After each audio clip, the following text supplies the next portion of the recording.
Hi all, welcome to competitive cracker. ഞാൻ നിയാസ്. ഇപ്പോൾ നമ്മളുടെ ഈ മാസം നടക്കാൻ പോകുന്ന ഓഗസ്റ്റിൽ നടക്കാൻ പോകുന്ന ഡ്രൈവർ കം ഒ എക്സാമിൻ്റെ PYQ ഡിസ്കഷനാണ് നമ്മൾ ചെയ്തുകൊണ്ടിരുന്നിരുന്നത്. ഇപ്പോൾ കഴിഞ്ഞ ക്ലാസ്സിൽ നമ്മളൊരു 15 ക്വസ്റ്റ്യൻസോളം ഇതിൽ നിന്ന് നമ്മൾ വിശകലനം ചെയ്തു. ഇനി നെക്സ്റ്റ് ഇന്നത്തതിൽ അതിൽ ബാലൻസ് വന്നിട്ടുള്ള ക്വസ്റ്റ്യൻസ് നമുക്കൊന്ന് നോക്കാം. അപ്പോൾ ഓരോ ക്വസ്റ്റ്യൻസും എന്താണെന്നുള്ളത് കൃത്യമായിട്ട് മനസ്സിലാക്കി വെക്കുക. ഏതൊക്കെ ഭാഗത്തുനിന്ന് ക്വസ്റ്റ്യൻസ് വന്നു, ഇനി അതുമായി റിലേറ്റ് ചെയ്തുകൊണ്ട് പഠിക്കാൻ വേണ്ട അല്ലെങ്കിൽ ചോദിക്കാൻ സാധ്യതയുള്ള ക്വസ്റ്റ്യൻസ് ഏതാണ് എന്നുള്ളതും കൂടി മനസ്സിലാക്കിയിട്ട് അതിൻ്റെ കൂടെ തന്നെ പോവാം. അപ്പോൾ നെക്സ്റ്റ് ക്വസ്റ്റ്യൻ എന്ന് പറഞ്ഞു കഴിഞ്ഞാൽ 16ാമത്തെ ക്വസ്റ്റ്യൻ ആയിട്ട് കഴിയുന്നത് നമ്മളുടെ ഡ്രൈവർ ഗ്രേഡ് 2 എന്നുള്ള എക്സാമിന് വന്ന ക്വസ്റ്റ്യൻ ആണ് കേട്ടോ. അത് സ്റ്റാർട്ടർ മോട്ടോർ ഇന്റേണൽ കമ്പസ്റ്റ് എഞ്ചിന്റെ ഏത് ഭാഗത്തെയാണ് കിടക്കുന്നത്? Option A clutch, option B gear mechanism, option C fly wheel, option D differential unit. അപ്പോൾ ഇതൊരു പ്യുവർലി ഡ്രൈവിംഗ് റിലേറ്റഡ് ആയിട്ടുള്ള ക്വസ്റ്റ്യൻ അല്ല, ഒരു ടെക്നിക്കൽ ക്വസ്റ്റ്യൻ ആയിട്ടാണ് ഇത് കണക്കാക്കാൻ പറ്റുക. അപ്പോൾ എന്താ വെച്ചാൽ സ്റ്റാർട്ടർ മോട്ടോർ ഇന്റേണൽ കമ്പസ്റ്റ് എഞ്ചിന്റെ ഏത് ഭാഗത്തെയാണ് കിടക്കുന്നത്? അപ്പോൾ എഞ്ചിന്റെ വർക്കിങ്ങും എഞ്ചിനുമായി ബന്ധപ്പെട്ട് കിടക്കുന്ന ഘടകങ്ങളുടെ വർക്കിങ്ങും കാര്യങ്ങളൊക്കെ അറിയുന്നുണ്ടെങ്കിലാണ് നമുക്ക് എന്ത് ചെയ്യാൻ പറ്റുക, ഈ ഒരു ഏരിയ നമുക്ക് ആൻസർ ചെയ്യാൻ പറ്റുക. അപ്പോൾ സ്റ്റാർട്ടർ മോട്ടർ എന്ന് പറഞ്ഞിട്ടുള്ളത് നമ്മൾ വാഹനത്തെ സ്റ്റാർട്ട് ചെയ്യാൻ വേണ്ടിയിട്ട് ഉപയോഗിക്കുന്ന മോട്ടറാണ്. ഇത് എഞ്ചിന്റെ ഏതോ ഒരു പാർട്ടിനെ കറക്കിയിട്ടാണ് എന്ത് ചെയ്യുന്നത്, വാഹനത്തെ എഞ്ചിനെ സ്റ്റാർട്ട് ചെയ്യുന്നത്, ക്രാങ്ക് ചെയ്യുന്നത്. അപ്പോൾ അതിന് വേണ്ടിയിട്ട് ഉപയോഗിക്കുന്ന പാർട്ട് ഏതാണെന്ന് ചോദിക്കുന്നത്. ഇപ്പോൾ clutch, gear mechanism, fly wheel, differential അല്ലേ. അപ്പോൾ ഏതാണ് ഈ ഫ്ലൈ വീലിനെയാണ് കറക്റ്റായിട്ട് ആൻസർ. ഓപ്ഷൻ സി ആണ് കറക്റ്റ് ആൻസർ. ഫ്ലൈ വീലിന്റെ പുറമേയുള്ള റിംഗ് ഗിയറിനെയാണ് കറക്കുന്നത് കേട്ടോ. ഇനി മേ ബി അങ്ങനെ വേണമെന്നുണ്ടെങ്കിലും ക്വസ്റ്റ്യൻ ചോദിക്കാം. ഫ്ലൈ വീലിന് പുറമേയുള്ള ഏറ്റവും അതിന് ഔട്ടർ സർഫസിൽ നിൽക്കുന്ന റിംഗ് ഗിയറിനെയാണ് എന്ത് ചെയ്യുന്നത്, ഈ സ്റ്റാർട്ടർ മോട്ടോറിന്റെ പിനിയൻ, സ്റ്റാർട്ടിംഗ് പിനിയൻ പോയിട്ട് കറക്കുന്നത്. ബാക്കി ക്ലച്ച് എന്തിനാ നിങ്ങൾക്ക് അറിയണ്ടാവുമല്ലോ. എഞ്ചിനെയും ഗിയർ ബോക്സിനെയും താൽക്കാലികമായിട്ട് വിച്ഛേദിക്കാൻ വേണ്ടിയിട്ടാണ് ക്ലച്ച് ഉപയോഗിക്കുന്നത്. ഗിയർ മെക്കാനിസം അത് തന്നെയാണ്, നമ്മുടെ ടോർക്ക് കൂട്ടും കുറക്കും ചെയ്യാൻ വേണ്ടിയിട്ട് ഉപയോഗിക്കുന്നു. ഡിഫറൻഷ്യൽ യൂണിറ്റ് വാഹനം വളവ് തിരിയുന്ന സമയത്ത് അകത്തെ വീല് കുറച്ചും പുറത്തെ വീല് കൂടുതലും കറങ്ങുന്നതിന് വേണ്ടിയിട്ട് വാഹനങ്ങളിൽ കൊടുത്തിരിക്കുന്ന ഒരു ഹൗസിംഗ് മെക്കാനിസമാണ് എന്ത് പറയുന്നത്, ഡിഫറൻഷ്യൽ യൂണിറ്റ് എന്ന് പറയുന്നത്. അപ്പോൾ ഫ്ലൈ വീലാണ് ഇതിൻ്റെ, ഓപ്ഷൻ സി ആണ് ഇതിൻ്റെ കറക്റ്റ് ആൻസർ. ദെൻ നെക്സ്റ്റ് ക്വസ്റ്റ്യനിലോട്ട് പോവാം. ഫ്ലൈ വീലിനോട് ഡാഷ് ചേർന്ന് കറങ്ങി തുടങ്ങുന്ന അവസ്ഥക്കാണ് ബൈറ്റിംഗ് പോയിന്റ് എന്ന് പറയുന്നത്. Option A starter motor, option B clutch disc, option C differential unit, option D propeller shaft. Fly വീലിനോട് എന്തോ ഒന്ന് അല്ലേ ഡാഷ് ചേർന്ന് കറങ്ങി തുടങ്ങുന്ന അവസ്ഥക്കാണ് ബൈറ്റിംഗ് പോയിന്റ് എന്ന് പറയുന്നത്. ഈ ബൈറ്റിംഗ് പോയിന്റ് ഇതൊരു ടേമാണ്, നമ്മളെ ഡ്രൈവിംഗുമായി ബന്ധപ്പെട്ടുള്ള ഒരു ടേം തന്നെയാണ്. നമ്മളെ ടെക്നിക്കൽ ടേം ആണെന്ന് വേണമെങ്കിൽ പറയാം, ഡ്രൈവിംഗുമായി ബന്ധപ്പെട്ട ഒരു ടേം ആണെന്നും പറയാം. എന്താണ് ബൈറ്റിംഗ് പോയിന്റ് എന്ന് അല്ലേ? എന്താണ് ആൻസർ ഏതാ വരിക? ആൻസർ ഓപ്ഷൻ ബി ആണ്, ക്ലച്ച് ഡിസ്ക് ആണ്. അപ്പൊ എന്താണ് പറയുന്നത്, ഫ്ലൈ വീലിനോട് ക്ലച്ച് ഡിസ്ക് ചേർന്ന് കറങ്ങി തുടങ്ങുന്ന അവസ്ഥ. നമ്മൾ ക്ലച്ചിന്റെ വർക്കിംഗ് എന്താണെന്ന് അറിഞ്ഞിരിക്കണം നമുക്ക് എല്ലാവർക്കും. ക്ലച്ചിന്റെ വർക്കിംഗ് അറിഞ്ഞിട്ടില്ലെങ്കിൽ പോലും ബൈറ്റിംഗ് പോയിന്റ് എന്താണെന്നുള്ളത് വാഹനം ഓടിക്കുന്ന എല്ലാവർക്കും അറിയുന്നുണ്ടാവും. കാരണം നമ്മൾ ഗിയർ ഫസ്റ്റ് നമ്മൾ വണ്ടി സ്റ്റാർട്ട് ചെയ്തു, ന്യൂട്രലിൽ നിന്ന് ഫസ്റ്റ് ഗിയറിലോട്ട് ഇട്ടിട്ട് ക്ലച്ച് മെല്ലെ റിലീസ് ചെയ്യുമ്പോൾ ഒരു നിശ്ചിത പൊസിഷനിൽ എത്തുന്ന സമയത്ത് ക്ലച്ചും അതേപോലെ തന്നെ എഞ്ചിനും ഗിയർ ബോക്സും തമ്മിൽ ബന്ധിപ്പിക്കുന്നതിന് വേണ്ടിയിട്ട് ഈ ക്ലച്ച് ഡിസ്ക് എന്ത് ചെയ്യും, ഫ്ലൈ വീലിലോട്ട് ചേർന്ന് നിൽക്കും അല്ലേ. ആ ചേർന്ന് നിൽക്കുന്ന സമയത്താണ് വാഹനം എന്ത് ചെയ്യുക, ടോർക്ക് ട്രാൻസ്മിറ്റ് ചെയ്യുക, എഞ്ചിനിൽ നിന്ന് ടോർക്ക് നമ്മുടെ വീലിലോട്ട് ട്രാൻസ്മിറ്റ് ചെയ്ത് വാഹനം മൂവ് ചെയ്യാൻ തുടങ്ങുക. ആ മൂവ് ചെയ്യാൻ തുടങ്ങുന്ന ഒരു പോയിന്റ് ഉണ്ടല്ലോ, ആ പോയിന്റിനെയാണ് നമ്മൾ എന്ത് പറയുന്നത്, ബൈറ്റിംഗ് പോയിന്റ് എന്ന് പറയുന്നത്. നമ്മുടെ വാഹനത്തിന് നമ്മൾ ബ്രേക്ക് ചോട്ടി പിടിച്ചിരിക്കുകയാണെന്നുണ്ടെങ്കിൽ ക്ലച്ച് ചെറിയൊരു വൈബ്രേഷൻ ഉണ്ടാവും ആ സമയത്ത്. ആ ഒരു പോയിന്റിനെയാണ് നമ്മൾ എന്ത് പറയുന്നത്, ബൈറ്റിംഗ് പോയിന്റ് എന്ന് പറയുന്നത് കേട്ടോ. അപ്പൊ ക്ലച്ച് ഡിസ്ക് ഫ്ലൈ വീലിനോട് ചേർന്ന് നിൽക്കുന്ന ആ തട്ടുന്നതും അതേപോലെ തന്നെ വിച്ഛേദിക്കുന്നതുമായിട്ടുള്ള പോയിന്റ് ഉണ്ടല്ലോ, ആ പോയിന്റിനെയാണ് നമ്മൾ എന്ത് പറയുന്നത്, ബൈറ്റിംഗ് പോയിന്റ് എന്ന് പറയുന്നത്. അപ്പോൾ ആ ടെക്നിക്കൽ ടേം ഒന്ന് പഠിച്ചു വെക്കുക. സാധാരണ ചോദിച്ച് കണ്ടിട്ടുണ്ട്. ഇതിൽ ബൈറ്റിംഗ് പോയിന്റ് എന്ന് പറയുന്നതിന് പകരം ബൈറ്റിംഗ് പോയിന്റ് എന്താണ് എന്നുള്ള രീതിയിലും ക്വസ്റ്റ്യൻസ് തിരിച്ചും ചോദിച്ച് കണ്ടിട്ടുണ്ട്. ദെൻ നെക്സ്റ്റ് അടുത്ത ക്വസ്റ്റ്യന്, വാഹനം ഓടിക്കുമ്പോൾ മുൻപിൽ കാണുന്ന കാര്യം തലച്ചോറിലെത്തി തീരുമാനമെടുത്ത് അത് നടപ്പിലാക്കാൻ കാൽ ബ്രേക്കിൽ എത്താൻ എടുക്കുന്ന സമയത്തെ ഡാഷ് എന്ന് പറയുന്നു. Option A stopping time, option B reaction time, option C running time, option D real time. എന്താണ് പറയുന്നത്, നമ്മൾ വാഹനം ഓടിച്ചുകൊണ്ടിരിക്കുന്ന സമയത്ത് വാഹനം ഫ്രണ്ടിൽ എന്തെങ്കിലും ഒരു തടസ്സം കണ്ടു, കുറച്ച് മുന്നായിട്ട് നമ്മൾ ഓടിക്കൊണ്ടിരിക്കുന്ന സമയത്ത് ഒരു തടസ്സം കാണുന്നുണ്ട്. തടസ്സം കാണുന്ന സമയത്ത് നമ്മൾ എന്ത് ചെയ്യുന്നുണ്ട്, ആ തടസ്സം കണ്ണുകൊണ്ട് കണ്ടു, അത് നമ്മളുടെ ബ്രെയിനിലോട്ട് എത്തി അല്ലേ, കണ്ണുകൊണ്ട് നേരെ ബ്രെയിനിലോട്ട് എത്തി. പിന്നെ നമ്മൾ ചിന്തിക്കുന്നത് എന്താണ്, നമ്മളുടെ കാല് ആക്സിലേറ്റർ പെഡലിൽ നിന്നും എടുത്തിട്ട് ബ്രേക്ക് പെഡലിലോട്ട് വെച്ചിട്ട് വാഹനം ബ്രേക്ക് ചെയ്യണം അല്ലേ. ആ ഒരു ചിന്തിക്കുന്ന ആ ഒരു ടൈമിനെ എന്താണ്, ആ സമയത്തെ എന്താണ് പറയുന്നതെന്നാണ് കേട്ടോ ചോദിക്കുന്നത്. ഓപ്ഷൻ ബി ആണ് റിയാക്ഷൻ ടൈം. നമ്മൾ ഒരു ഒബ്സർവേഷൻ കണ്ട് അതിനെ പ്രവർത്തിക്കുവാൻ വേണ്ടിയിട്ട് തുടങ്ങുന്ന ആ നിശ്ചിത ചെറിയ സമയം, അതൊരു സെക്കൻഡ് ആയിരിക്കാം, മില്ലി സെക്കൻഡ് ആയിരിക്കാം, ആ മില്ലി സെക്കൻഡ് നമ്മൾ പറയുന്ന പേരാണ് റിയാക്ഷൻ ടൈം. പെട്ടെന്നുള്ള റിയാക്ഷൻ ടൈം ആണെന്നുണ്ടെങ്കിൽ നമുക്ക് അത്രയും പെട്ടെന്നായിട്ട് വാഹനത്തെ നിർത്താൻ സാധിക്കും. അതിനെയാണ് നമ്മൾ എന്ത് പറയുന്നത്, റിയാക്ഷൻ ടൈം എന്ന് പറയുന്നത് കേട്ടോ. വാഹനവുമായി ബന്ധപ്പെട്ടുള്ള കാര്യങ്ങളാണ്. വാഹനത്തിന്റെ ബ്രേക്കുമായി ബന്ധപ്പെട്ട് നമ്മൾ ബ്രേക്ക് ചെയ്യുന്ന സമയത്ത് ജനറലി നമ്മളൊരു ഡിഫെൻസീവ് ഡ്രൈവിംഗ് അല്ലെങ്കിൽ നല്ലൊരു ഡ്രൈവിംഗ് എന്നൊക്കെ പറയുന്നില്ലേ, ആ ഒരു ഭാഗത്തിനൊക്കെ കണക്ട് ചെയ്യാൻ പറ്റുന്ന ഒരു ക്വസ്റ്റ്യൻ. നെക്സ്റ്റ്, റോഡ് യൂസർ എന്ന നിർവചനത്തിൽ ഉൾപ്പെടുന്നവ. നമ്മളെ മോട്ടോർ വെഹിക്കിൾ ഡ്രൈവിംഗ് റെഗുലേഷൻസിൽ പറയുന്നതാണ് റോഡ് യൂസർ. ആരാണ് ഒരു road user? Option A driver, option B വാഹനത്തിൽ യാത്ര ചെയ്യുന്നവർ, ഓപ്ഷൻ സി കാൽനടയാത്രക്കാർ, ഓപ്ഷൻ ഡി മുകളിൽ കൊടുത്തിരിക്കുന്നവയെല്ലാം.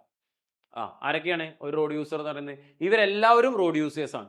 വാഹനം ഓടിക്കുന്ന ഡ്രൈവർ, വാഹനത്തിൽ യാത്ര ചെയ്യുന്നവര്, ഒരു കാൽനടയാത്രക്കാര്, ഇനി ഒരു സൈക്കിൾ റിക്ഷ ഉണ്ടെങ്കിൽ, അല്ലെങ്കിൽ മൃഗങ്ങൾ റോഡിലൂടെ ക്രോസ് ചെയ്ത് പോകുന്നുണ്ടെങ്കിൽ, അങ്ങനെയുള്ള എല്ലാവരും തന്നെ എന്താണ്, ഒരു റോഡ് യൂസേഴ്സിന്റെ നിർവചനത്തിൽ പെടും. അവരൊക്കെ റോഡ് യൂസേഴ്സിൽ പെടുന്നതാണ്.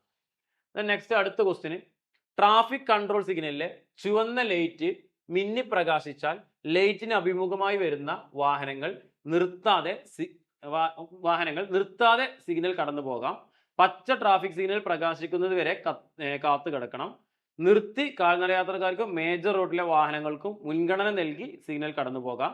വേഗത കുറച്ച് ഇന്റർസെക്ഷൻ പ്രവേശിച്ചിട്ടുള്ള വാഹനങ്ങൾക്കും കാൽനടയാത്രക്കാർക്കും മുൻഗണന കൊടുത്തുകൊണ്ട് ശ്രദ്ധിച്ചു പോകണം. അപ്പോൾ ട്രാഫിക് ലൈറ്റിലെ ചുവന്ന ലൈറ്റ്, ഇവിടെ ഈ ഒരു ലൈറ്റിന് ഇമ്പോർട്ടൻസ് ഉണ്ട്. ചുവന്ന ലൈറ്റ് മിന്നി പ്രകാശിച്ചു കഴിഞ്ഞാൽ, ഇപ്പൊ രണ്ട് രീതിയിൽ നമ്മൾ കണ്ടിട്ടുണ്ടായിരിക്കും. രാത്രിയൊക്കെ വാഹനം ഓടിച്ചു പോകുന്ന സമയത്ത് നമ്മൾ ചില മെയിൻ ആയിട്ടുള്ള ജംഗ്ഷനിൽ, അത്രയും വലിയൊരു തിരക്കില്ലാത്ത ജംഗ്ഷൻ ആണെന്നുണ്ടെങ്കിൽ അവിടെ റെഡ് ലൈറ്റ് ബ്ലിങ്ക് ചെയ്ത് കിടക്കുന്ന കാണാൻ പറ്റും, യെല്ലോ ലൈറ്റ് ബ്ലിങ്ക് ചെയ്ത് കിടക്കുന്നത് കാണാൻ പറ്റും.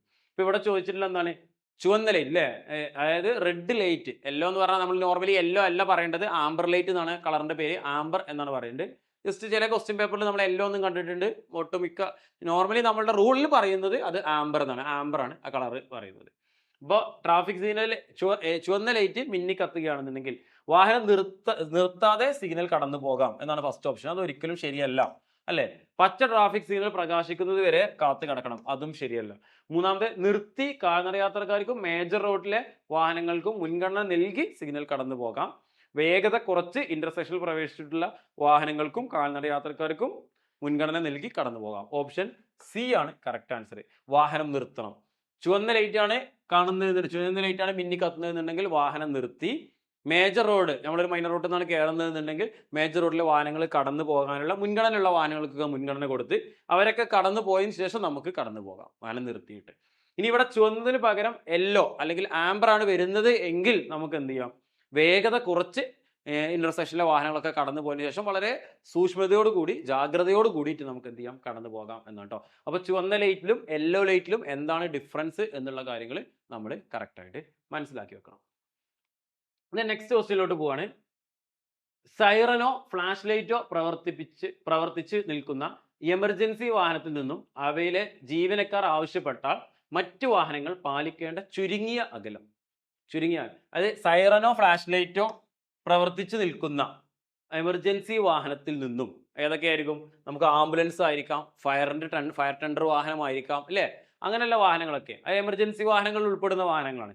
അവയിൽ നിന്ന് അവരുടെ ജീവനക്കാർ ആവശ്യപ്പെടുകയാണെന്നുണ്ടെങ്കിൽ നമ്മൾ എത്ര അകലം, മിനിമം എത്ര അകലം പാലിക്കണം? കാരണം അറിയാലോ, അവർ എമർജൻസി കണ്ടീഷനിലായിരിക്കും, അല്ലെങ്കിൽ ഒരു പ്രശ്നം തീർക്കാൻ വേണ്ടി പോകുന്ന സമയമായിരിക്കും. അപ്പോൾ അവർക്ക് അങ്ങനെയുള്ള സമയം എത്ര വിട്ടാണ് നിൽക്കേണ്ടതാണ്. Option A 10 metre, option B 30 metre, option C 50 metre, option D 100 metre. Answer വരുന്നത് ഓപ്ഷൻ സി ആണ്, 50 മീറ്റർ ആണ് ആൻസർ വരുന്നത് കേട്ടോ.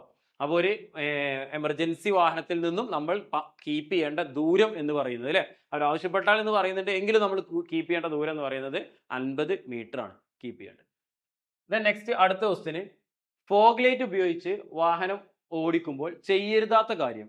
ഓപ്ഷൻ എ വേഗത കുറച്ച് ഓടിക്കുക, ഓപ്ഷൻ ബി ഹെഡ്ലൈറ്റ് ഓൺ ചെയ്ത് ഹൈ ബീമിൽ ഇടണം, ഫോഗ് ലാമ്പും പാർക്ക് ലൈറ്റും ഓൺ ചെയ്യണം, ഡീഫോസ്റ്ററും വിൻഡ്സ്ക്രീനും വൈപ്പറും പ്രവർത്തിപ്പിക്കണം. ഫോഗ് ലാമ്പ് ഉപയോഗിച്ച് വാഹനം ഓടിക്കുമ്പോൾ ചെയ്യരുതാത്ത കാര്യം. അത് ഫോഗ് ലാമ്പ് നമ്മൾ എപ്പോഴാണ് ഉപയോഗിക്കുന്നത്? എപ്പോഴും ഏത് സ്ഥലങ്ങളിലാണ് നമ്മൾ ഫോഗ് ലാമ്പ് ഉപയോഗിക്കുക?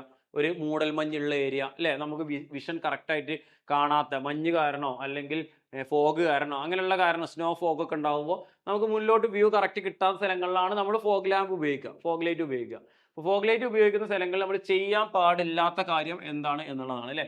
വേഗത കുറച്ച് ഓടിക്കുക. വേഗത കുറച്ച് തന്നെയാണ് നമ്മൾ ആ സമയത്ത് വാഹനം ഓടിക്കേണ്ടത്. ഹെഡ് ലൈറ്റ് ഓൺ ചെയ്ത് ഹൈ ബീമിൽ ഇടുക, അത് തെറ്റാണ്. ഹെഡ് ലൈറ്റ് ഓൺ ചെയ്ത് ഹൈ ബീമിൽ ഇടാൻ പാടില്ല. ഹെഡ് ലൈറ്റ് ഓൺ ചെയ്ത് ലോ ബീമിലാണ് ഇടേണ്ടത്. അപ്പോൾ അതാണ് ഓപ്ഷൻ ബി ആണ് ഇതിൻ്റെ ആൻസർ ആയിട്ട് വരിക. പിന്നെ ഫോഗ് ലാമ്പും പാർക്ക് ലൈറ്റും ഓൺ ചെയ്യണം. ഡീഫോസ്റ്ററും വിൻസ്ക്രീനും വൈപ്പറും പ്രവർത്തിപ്പിക്കണം. ഇതൊക്കെ കറക്റ്റ് ആണല്ലോ. നമ്മൾ മഞ്ഞിലെ സ്ഥലങ്ങളിൽ ഓടുമ്പോൾ ചെയ്യേണ്ട അല്ലേ? ഫോഗ് ലാമ്പ് ഓൺ ചെയ്യണം, പാർക്ക് ലൈറ്റ് ഓൺ ചെയ്യണം, അതേപോലെ തന്നെ വിൻസ്ക്രീന് വൈപ്പറൊക്കെ നമ്മൾ ഇടണം അല്ലേ? അപ്പോൾ ഇതൊക്കെ കറക്റ്റ് ആണ്. അപ്പോൾ ബി ആണ് ഹെഡ് ലൈറ്റ് ഓൺ ചെയ്ത്. ഹൈ ബീം അല്ല, ഇവിടെ വേണ്ടത് എന്താണ് ശരിക്കും? ലോ ബീമിൽ ഫോഗ് ലാമ്പ് ഇടുന്നുണ്ടെന്നുണ്ടെങ്കിൽ നമ്മൾ വാഹനം ഒരിക്കലും ഹൈ ബീം ഇടാൻ പാടില്ല, ലോ ബീമാണ് ഉപയോഗിക്കാൻ പാടുള്ളൂ കേട്ടോ. ഓക്കെ, നെക്സ്റ്റ് ക്വസ്റ്റിന് ഹിൽ ഡ്രൈവിങ്ങിൽ ചെയ്യരുതാത്ത കാര്യം. നമ്മളൊരു ഹിൽ ഡ്രൈവിങ്ങിൽ ചെയ്യാൻ പാടില്ലാത്ത കാര്യം എന്താണെന്നാണ്. കയറ്റം കയറി വരുന്ന വാഹനങ്ങൾക്ക് മുൻഗണന നൽകുക, വളവുകളിൽ ഓവർടേക്ക് ചെയ്യരുത്, വളവുകളിൽ ഹോൺ മുഴക്കണം, ഇറക്കം ഇറങ്ങുമ്പോൾ വാഹനം ന്യൂട്രലിൽ ഓടിക്കുക. അതായത് ഹിൽ ഡ്രൈവിംഗ് ആണ് എന്താ? കുന്നിൻ മുകളിലുള്ള അങ്ങനെയുള്ള ഏരിയകളിലൂടെയൊക്കെ അല്ലേ വാഹനം ഓടിക്കുന്ന ആളുകൾ ചെയ്യാൻ പാടില്ലാത്ത കാര്യം, ചെയ്യാൻ പാടില്ലാത്ത. കയറ്റം കയറിയുന്ന വാഹനങ്ങൾക്ക് മുൻഗണന കൊടുക്കുക, കറക്റ്റാണ്. നമ്മൾ കയറ്റം കയറി വരുന്ന വാഹനങ്ങൾക്ക്, ഇറക്കം ഇറങ്ങുന്ന വാഹനം ഒരു സൈഡിലോട്ട് ഒതുക്കി മുൻഗണന നൽകണം എന്നാണ് പറയുന്നത്. വളവുകളിൽ ഓവർടേക്ക് ചെയ്യരുത്, കറക്റ്റ് ആണല്ലോ. വളവുകളിൽ ഹോൺ മുഴക്കണം, ഇത് കറക്റ്റ് ആണല്ലോ. ഇറക്കം ഇറങ്ങുമ്പോൾ വാഹനം ന്യൂട്രലിൽ ഓടിക്കുക, തെറ്റല്ലേ? നമ്മൾ ഒരിക്കലും വാഹനം എന്ത് ചെയ്യാൻ പാടില്ല? ഇറക്കിറങ്ങുന്ന സമയത്ത് ന്യൂട്രലിൽ ഓടിക്കാൻ പാടില്ല. വാഹനത്തിന്റെ കൺട്രോൾ നമ്മളെ കയ്യിൽ നിന്ന് നഷ്ടപ്പെടും. അപ്പോൾ ഹിൽ ഡ്രൈവിങ്ങിൽ എപ്പോഴും കയറ്റം കയറാൻ നമ്മൾ യൂസ് ചെയ്യുന്ന ഗിയർ ഏതാണോ അതേ ഗിയർ ഇട്ടിട്ട് വേണം വാഹനം ഇറക്കം ഇറങ്ങാൻ എന്നുള്ളതാണ് കറക്റ്റ് നമ്മളൊരു ഹിൽ ഡ്രൈവിങ്ങിന്റെ കാര്യത്തിൽ പറയുന്നത്. സോ ഓപ്ഷൻ ഡി ആണ് കറക്റ്റ് ആൻസർ വരിക കേട്ടോ. ദെൻ നെക്സ്റ്റ് 24ാമത്തെ, ഡ്രൈവിങ്ങിൽ MSM എന്തിനെ സൂചിപ്പിക്കുന്നത്? ഡ്രൈവിങ്ങിൽ MSM നമുക്ക് പഠിക്കാനുണ്ട്. MSM-ഉം അതേപോലെ തന്നെ PSL-ഉം അല്ലേ? നമുക്ക് രണ്ടെണ്ണം കാണിക്കണം. അപ്പോൾ ഇതിൽ എന്തൊക്കെ ഉണ്ട്, ഈ ടേംസുകൾ എന്തൊക്കെയാണെന്നും അത് എന്താണ് ആ ടേംസ് കൊണ്ട് ഉദ്ദേശിക്കുന്നത് എന്നുള്ളതും മനസ്സിലാക്കണം. ഓപ്ഷൻ എ കണ്ണാടി സിഗ്നൽ വിദഗ്ധമായ നടപടി. ഓപ്ഷൻ ബി കണ്ണാടി സ്പീഡ് വിദഗ്ധമായ നടപടി. കണ്ണാടി സ്ഥാനം വിദഗ്ധമായ നടപടി. അതേപോലെ തന്നെ കണ്ണാടി നിരീക്ഷണം വിദഗ്ധമായ നടപടി. മിറർ M എന്ന് പറയുന്നത് മിറർ ആണ് അല്ലേ? കണ്ണാടിയാണ് വരിക. അതേപോലെ S എന്ന് പറയുന്നത് സിഗ്നൽ ആണ്. ദെൻ നെക്സ്റ്റ് മാനുവർ ആണ്. Mirror, signal, manoeuvre. PSL വരുന്ന സമയത്ത് പൊസിഷൻ, സ്പീഡ്, ലുക്ക് അല്ലേ? ആ സ്പീഡാണ് ഇവിടെ കൊടുത്തത്, നമ്മൾ തെറ്റിക്കാൻ വേണ്ടി. രണ്ടിലും എന്തുണ്ട്? S ഉണ്ട്. അപ്പോൾ പൊസിഷൻ, സ്പീഡ്, ലുക്ക് അല്ലേ? ഇവിടെ പൊസിഷൻ കൊടുത്തതിനാണ് ഈ സ്ഥാനം കൊടുത്തത് ആണല്ലോ. ലുക്കിന് നിരീക്ഷണം. അപ്പോൾ കറക്റ്റ് കൊടുത്തിട്ടുണ്ട്. അത് ഇംഗ്ലീഷിൽ വരാം. ഇത് മലയാളത്തിൽ തന്നെ ക്വസ്റ്റ്യൻ വരണമെന്നില്ല. ഇങ്ങനത്തെ ടേംസുകളൊക്കെ ഇംഗ്ലീഷിലും ക്വസ്റ്റ്യൻസ് ചോദിച്ചിട്ടുണ്ട് കേട്ടോ. MSM എന്നൊക്കെ മിറർ, സിഗ്നൽ, മാനുവർ എന്ന് ഇംഗ്ലീഷിലെല്ലാം ഓപ്ഷൻസ് വരാം. മലയാളത്തിൽ തന്നെ ചോദിക്കണമെന്നില്ല. എക്സാം മലയാളത്തിലാണെങ്കിലും ഈ ഒരു ഓപ്ഷൻസ് ഒക്കെ ഇങ്ങനെയുള്ള ടെക്നിക്കൽ ടേംസ് ഒക്കെ ഇംഗ്ലീഷിൽ വരുന്നത് കൊണ്ട് യാതൊരു പ്രോബ്ലം അല്ല. അപ്പോൾ ഇതിൻ്റെ ആൻസർ എന്ന് പറയുന്നത് ഓപ്ഷൻ എ ആണ് കറക്റ്റായിട്ട് ആൻസർ വരുന്നത്. നെക്സ്റ്റ് ക്വസ്റ്റ്യനിലോട്ട് പോവാണ്. കേരളത്തിലെ റോഡുകളിൽ മോട്ടോർ സൈക്കിൾ ഓടിക്കാൻ അനുവദിച്ചിട്ടുള്ള പരമാവധി വേഗത. ഇപ്പോൾ നമ്മുടെ ഏറ്റവും പുതിയ നിയമപ്രകാരം കേരളത്തിലെ റോഡുകളിൽ ബൈക്കുകൾക്ക്, മോട്ടോർ സൈക്കിളുകൾക്ക് ഉള്ള ഏറ്റവും മാക്സിമം സ്പീഡ് ലിമിറ്റ് എത്രയാണ് എന്നാണ്. Option A 50 km/h, option B 60 km/h, option C 70 km/h, option D 80 km/h. ബൈക്കുകൾക്കുള്ള പരമാവധി വേഗത എന്ന് പറയുന്നത് ഓപ്ഷൻ ഡി ആണ്, 60 km/h അല്ലേ? ഇപ്പൊ ലാസ്റ്റ് ലാസ്റ്റത്തെ ഗവൺമെന്റ് റൂൾ പ്രകാരം എല്ലാ വാഹനങ്ങളുടെയും വേഗത കുറച്ച് കൂട്ടിയിരുന്നു. പക്ഷെ ബൈക്കുകളുടെ ആ കേസിൽ എന്തായി? 70-ൽ നിന്ന് 60-ലോട്ട് കുറക്കുകയാണ് ചെയ്തത്. അപ്പോൾ ഒരു കേരളത്തിലെ ഏത് റോഡുകളാണെന്നുണ്ടെങ്കിലും മാക്സിമം, ഏത് റോഡുകൾ എന്നല്ല, സിറ്റി ലിമിറ്റിലൊക്കെ ലിമിറ്റാണ് 50 ഓടിക്കാൻ പാടുള്ളൂ. എങ്കിലും മറ്റുള്ള റോഡുകളിലെല്ലാം തന്നെ ബൈക്കിന് മാക്സിമം പോകാൻ പറ്റുന്ന സ്പീഡ് എന്ന് പറയുന്നത് 60 km/h ആണ്. സംസ്ഥാന പാതയിൽ എഡ്യൂക്കേഷൻ ഇൻസ്റ്റിറ്റ്യൂഷൻ ബസ്സുകളുടെ വേഗതാ പരിധി എത്രയാണ്? സ്റ്റേറ്റ് ഹൈവേ അല്ലെ? സ്റ്റേറ്റ് ഹൈവേയിൽ എഡ്യൂക്കേഷൻ ഇൻസ്റ്റിറ്റ്യൂഷൻ ബസ്സുകൾ നമ്മൾ EIB എന്ന് പറയുന്നത്, നമ്മൾ കോളേജ് സ്കൂളിൻ്റെ ഒക്കെ ബസ്സുകൾ EIB എന്നാണ് എഡ്യൂക്കേഷൻ ഇൻസ്റ്റിറ്റ്യൂഷൻ ബസ്സുകൾ പറയുന്നത്. അതിൻ്റെ മാക്സിമം വേഗതാ പരിധി എത്രയാണ്? 40 km/h, 50 km, 60 km, 70 km. Answer പറയുന്നത് ഓപ്ഷൻ ബി ആണ്, 50 km അല്ലേ? എഡ്യൂക്കേഷൻ ഇൻസ്റ്റിറ്റ്യൂഷൻ ബസ്സുകൾ ഏത് റോഡിലൂടെ ആണെന്നുണ്ടെങ്കിലും, അതായത് റോഡുകളെ ബേസ് ചെയ്തിട്ട് ഏത് റോഡിലൂടെയാണെന്നുണ്ടെങ്കിലും, ഇപ്പോൾ ഒരു ഹോസ്പിറ്റലിൻ്റെ അടുത്തോ അല്ലെങ്കിൽ ഒരു സ്കൂളിൻ്റെ അടുത്തോ അല്ല പറയുന്നത്, അവിടെ വീണ്ടും കുറച്ചിട്ടുണ്ട്. അല്ലാതെ എവിടെയാണെന്നുണ്ടെങ്കിലും അതിൻ്റെ മാക്സിമം സ്പീഡ് എന്ന് പറയുന്നത് 50 ആണ്. 50-ൽ ഒരിക്കലും കൂടാൻ പാടില്ല. അത് ഹൈവേ 6 ലൈൻ ആയിക്കോട്ടെ, 4 ലൈൻ ആയിക്കോട്ടെ, സ്റ്റേറ്റ് ഹൈവേ ആയിക്കോട്ടെ, നാഷണൽ ഹൈവേ ആയിക്കോട്ടെ, മേജർ റോഡ് ആയിക്കോട്ടെ, നമ്മൾ കുറേ അധികം റോഡുകളെ കുറിച്ച് നമ്മൾ പഠിക്കുന്നുണ്ട്. അപ്പോൾ ആ റോഡിൽ ഏത് റോഡിലാണെന്നുണ്ടെങ്കിലും മാക്സിമം സ്പീഡ് എന്ന് പറയുന്നത് 50 km/h ആണ് മാക്സിമം വരിക. നെക്സ്റ്റ് ക്വസ്റ്റ്യൻ, മോട്ടോർ വാഹന നിയമത്തിൽ അമിത ഭാരം കയറ്റാൻ പാടില്ല എന്ന് നിഷ്കർഷിക്കുന്നത് ഏത് വകുപ്പിലാണ്? മോട്ടോർ വാഹന വകുപ്പിലെ അമിതഭാരം കയറ്റുന്നത് തടയുന്നത് ഏത് വകുപ്പിലാണ് പാടില്ല എന്ന് പറയുന്നത്? സെക്ഷൻ 112, 113, 114, 115 ഏത് വകുപ്പിലാണ് പറയുന്നത്? സെക്ഷൻ 113 അല്ലെ. സെക്ഷൻ 112 സ്പീഡുമായി ബന്ധപ്പെട്ട കാര്യങ്ങൾ പറയുന്നു. സെക്ഷൻ 113 അമിതഭാരം കയറ്റാൻ പാടില്ല. അതേപോലെ തന്നെ ന്യൂമാറ്റിക് ടയറുകൾ മാത്രം ഉപയോഗിച്ചിട്ട് വാഹനം ഓടാൻ പാടുള്ളൂ എന്നുള്ള കാര്യങ്ങളൊക്കെ പറയുന്നത് സെക്ഷൻ 113 അല്ലെ. 14, 15 ഇതായിട്ട് ലിങ്ക് ചെയ്ത് കിടക്കുന്ന കാര്യങ്ങൾ തന്നെയാണ്. എന്താണ് ലിങ്ക് ചെയ്ത് കിടക്കുന്നത്? ആ വാഹനം അമിതമായ ഭാരമുള്ള വാഹനം കയറ്റിയിട്ടുണ്ടെങ്കിൽ അത് തൂക്കി നോക്കുന്നതുമായുള്ള അധികാരങ്ങളും അതെങ്ങനെ തൂക്കി നോക്കണം എന്നുള്ള കാര്യങ്ങളൊക്കെയാണ് ഈ ഒരു സെക്ഷനിൽ അടുത്ത വരുന്ന സെക്ഷനുകളിൽ പറയുന്നത്. നെക്സ്റ്റ് ക്വസ്റ്റ്യനിലോട്ട് പോവാണ്. അമിത ഭാരത്തിലുള്ള ഒരു വാഹനം പരിശോധിക്കുന്നതിന് പരിശോധന ഉദ്യോഗസ്ഥർക്ക് അധികാരം നൽകിയിട്ടുള്ളത് മോട്ടോർ വാഹന നിയമത്തിൽ ഏത് വകുപ്പിലാണ്? അതായത് നമുക്ക് അമിതഭാരം കയറ്റുന്ന വകുപ്പ് നമ്മൾ പറഞ്ഞു 113 പറഞ്ഞു. അപ്പൊ അങ്ങനെ ഉണ്ടെങ്കിൽ അത് അമിതഭാരം കയറ്റിയിട്ടുണ്ട് എന്നുള്ളത് ഒരാൾക്ക് ഡൗട്ട് തോന്നുകയാണ്, അല്ലെങ്കിൽ ഒരു മോട്ടോർ വാഹന ഉദ്യോഗസ്ഥന് ഡൗട്ട് തോന്നുകയാണ്, അല്ലെങ്കിൽ ഒരു പോലീസ് ഉദ്യോഗസ്ഥന് ഡൗട്ട് തോന്നുകയാണ്. അങ്ങനെയാണെങ്കിൽ അദ്ദേഹത്തിന് വാഹനം തൂക്കി നോക്കണം, വാഹനത്തിന് വെയിറ്റ് എടുക്കണം. ആ വെയിറ്റ് എടുക്കാനുള്ള അധികാരം അല്ലെങ്കിൽ പരിശോധിക്കാനുള്ള അധികാരം ഏത് വകുപ്പ് പ്രകാരമാണ്? 113, 114, 115, 112 ഏത് വകുപ്പാണ്? 112 സ്പീഡാണെന്ന് നമ്മൾ പറഞ്ഞു, 113 വെയിറ്റ് കയറ്റുന്നതിനെതിരാണ്. അപ്പോൾ 114 ആൻസർ വരുന്നത് കേട്ടോ. ലിങ്ക് ചെയ്ത് അടുത്തടുത്ത് വരുന്നതാണ്. നിങ്ങൾ ഈ സെക്ഷൻസ് 112 സ്പീഡ്, 113 വെയിറ്റുമായി ബന്ധപ്പെട്ടത്, 114 തൂക്കി നോക്കാനുള്ളത്, ഈ ഒരു 4 സെക്ഷൻസ് അടുത്ത് 115 അടക്കം ഈ 4 സെക്ഷൻസ് നിങ്ങൾ കറക്റ്റായിട്ട് പഠിച്ചിരിക്കണം. നെക്സ്റ്റ് ക്വസ്റ്റ്യൻ പോവാണ്. കാവൽക്കാരൻ ഇല്ലാത്ത റെയിൽവേ ലൈൻ ക്രോസിംഗിൽ ഡ്രൈവർ സ്വീകരിക്കേണ്ട മുൻകരുതലുകൾ എന്തെല്ലാം? ഇത് നമുക്ക് സെൻട്രൽ മോട്ടോർ വെഹിക്കിൾ റൂൾസിൽ പറയുന്നുണ്ട്, കേരള മോട്ടോർ വെഹിക്കിൾ റൂൾസിൽ പറയുന്നുണ്ട്, മോട്ടോർ വെഹിക്കിൾ ഡ്രൈവിംഗ് റെഗുലേഷൻസിൽ പറയുന്നുണ്ട്. എല്ലായിടത്തും പറയുന്ന ഒരു കാര്യമാണ്. ഏതാണ്? അൺഗാർഡഡ് ആയിട്ടുള്ള റെയിൽവേ ക്രോസിംഗിലും ഗാർഡഡ് ആയിട്ടുള്ള റെയിൽവേ ക്രോസിംഗിലും, അല്ലെങ്കിൽ മാൻഡും അൺമാൻഡും 2 രീതിയിലാണ് പറയുന്നത്, 2 റൂളിൽ. അപ്പോൾ ആ റെയിൽവേ ക്രോസിംഗിലൊക്കെ നമ്മൾ ഡ്രൈവർ സ്വീകരിക്കേണ്ട മുൻകരുതലുകൾ അല്ലെ, ഇവരെ കാവൽക്കാരൻ ഇല്ലാത്ത റെയിൽവേ ക്രോസിംഗിൽ ഡ്രൈവർ സ്വീകരിക്കേണ്ട മുൻകരുതലുകളാണ്. ഒന്നാമത്തെ ഓപ്ഷൻ പറയുന്നത് ഹോൺ മുഴക്കിക്കൊണ്ട് പെട്ടെന്ന് പോവുക. രണ്ടാമത്തെ ഓപ്ഷൻ പറയുന്നത് മറ്റ് ഏതെങ്കിലും ഒരു വാഹനം കടന്നു പോകും വരെ നിൽക്കുക. ഓപ്ഷൻ സി പറയുന്നത് വാഹനം റോഡിന്റെ ഇടത് സൈഡിൽ നിർത്തിയ ശേഷം ഡ്രൈവറോ വാഹനത്തിൽ നിന്നും മറ്റാരെങ്കിലും ഇറങ്ങി റെയിൽവേ ട്രാക്കിന്റെ 2 വശങ്ങളിൽ നിന്നും ട്രെയിൻ വരുന്നില്ല എന്ന് ഉറപ്പുവരുത്തുക. നാലാമത്തെ ഓപ്ഷൻ ആണ് ട്രെയിൻ കടന്നു പോകും വരെ അവിടെ നിൽക്കുക. എന്താണ് വേണ്ടത്?